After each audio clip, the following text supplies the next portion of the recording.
తాజా 30 బ్యూటీషియన్ శిరీష ఆత్మహత్య కేసులో ఎక్కువ శాతం మంది శిరీషను తిడుతున్నారు.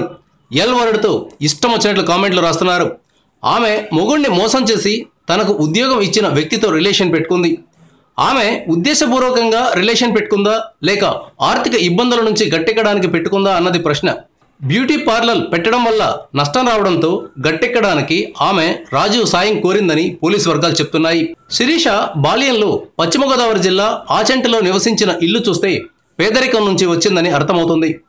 ఇలాంటి పరిస్థితుల్లో బ్యూటీ పార్లర్లో వచ్చిన నష్టం వల్ల కాబోలు ఆమె రాజీవ్ నడుపుతున్న ఫోటోగ్రఫీ సంస్థలో ఉద్యోగంలో చేరింది. ఆమెకు రాజీవ్ ఉద్యోగం ఇవ్వడం కాకుండా ఏదైనా ఆర్థిక సాయం చేశాడా అన్నది తెలియడం లేదు. శిరీష అవసరాన్ని ఆసరాగా చేసుకుని రాజీవ్ ఆమెతో రిలేషన్ పెట్టుకున్నాడు. ఇంతలో సీన్లోకి తేజస్విని ఎంటర్ కావడం, శిరీషను దూరం పెట్టాలని రాజీవ్తో గొడవకు దిగడంతో వ్యవహారం ముదిరి పాకాన పడింది.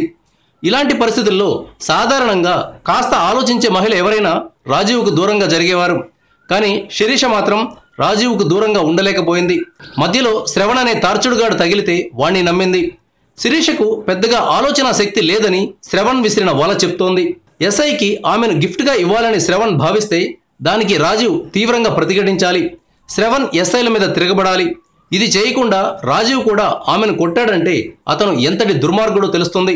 తనను శ్రవణ్తో పాటు రాజీవ్ కూడా వేసేలా ఎస్ఐ దగ్గరికి పంపాలని చూడడంతో శిరీషకు మతిపోయింది. బిగ్గరగా అరుస్తూ ఏడవడం మొదలుపెట్టింది. చాలా మంది నెటిజన్లు ఆమెను ఎల్ వర్డ్తో తిడుతున్నారు. నిజంగానే ఆమె ఎల్ అయితే శ్రవణ్ చెప్పినట్లు చేసేది. కొన్ని పరిస్థితుల్లో ఆమె భర్తను మోసం చేసి రాజీవ్కు దగ్గరైంది. అంత మాత్రం చేతనే తనను వేసిలా ట్రీట్ చేయడంతో ఆమె గుండె బద్దలైంది, ఉరేసుకుంది. బహుశా క్రమంగా భర్త నుంచి విడిపోయి రాజీవ్తో ఉండాలనే ఉద్దేశం కూడా ఉందేమో. అలాంటి ఆలోచన ఉండటం వల్లే తేజస్వినితో గొడవకు దిగిందని కూడా అనుకోవచ్చు.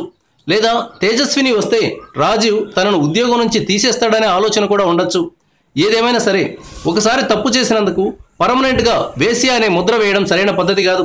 వివాహేతర సంబంధాన్ని ఆ పాయింట్ నుంచే చూడాలి. వేశ్య అనే పదానికి డెఫినేషన్ వేరు. డబ్బిస్తే ఎవరి దగ్గరికైనా వెళ్లేవారని వేశ్యలంటారు. ప్రస్తుత కథలో శిరీష ఇలా చేసిన దాఖలాలు లేవు. అందువల్ల ఆమె నడవడికను తప్పుపట్టచ్చు. కానీ ఎల్ పదం వాడడం మాత్రం కరెక్ట్ కాదు. Thank you viewers. ఈ వీడియో మీకు నచ్చితే లైక్ బటన్ టచ్ చేయండి.